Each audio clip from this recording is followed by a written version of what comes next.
ಗಿಫ್ಟ್ಸ್ಗಳ ಬಗ್ಗೆ ನಿಮ್ಮ ಅನುಭವದ ಮಾತು ಏನು ಹೇಳ್ತೀರಾ? ಗಿಫ್ಟ್ಸು ಯಾವ ಥರ ಗಿಫ್ಟ್ಸ್ ಕೊಟ್ಟರೆ ಒಳ್ಳೆಯದು ಅಂತ ನಿಮ್ಮ ಒಂದು ಮಾತು? ಮುಂಚೆ ವಾಡಿಕೆನಲ್ಲಿದ್ದಿದ್ದು ಬಹಳಷ್ಟು ಬೊಕ್ಕೆಗಳನ್ನ ಕೊಡ್ತಿದ್ರು. ಮದುವೆ ಸಂದರ್ಭಕ್ಕಾಗಲಿ, ಯಾರು ತುಂಬ ಇಷ್ಟ ಆದವ್ರನ್ನ ಮೀಟ್ ಮಾಡೋಕ್ಕೆ ಹೋದಾಗಲಿ, ಯಾವಾಗಲೂ ಕೈಯಲ್ಲೊಂದು ಬುಕ್ಕೆ ಕ್ಯಾರಿ ಮಾಡಿ ಅದನ್ನು ಗಿಫ್ಟ್ ಮಾಡ್ತಿದ್ರು.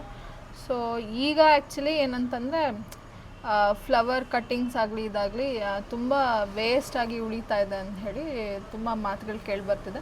ಆಮೇಲೆ ಕೆಲವೊಂದು ಆಫೀಸಸ್ಸಲ್ಲಿ, ಗೌರ್ಮೆಂಟ್ ಆಫೀಸಸ್ಸಲ್ಲೆಲ್ಲ ಆಲ್ರೆಡಿ ಬೊಕ್ಕೇಸ್ನ ಬ್ಯಾನ್ ಮಾಡಿದ್ದಾರೆ.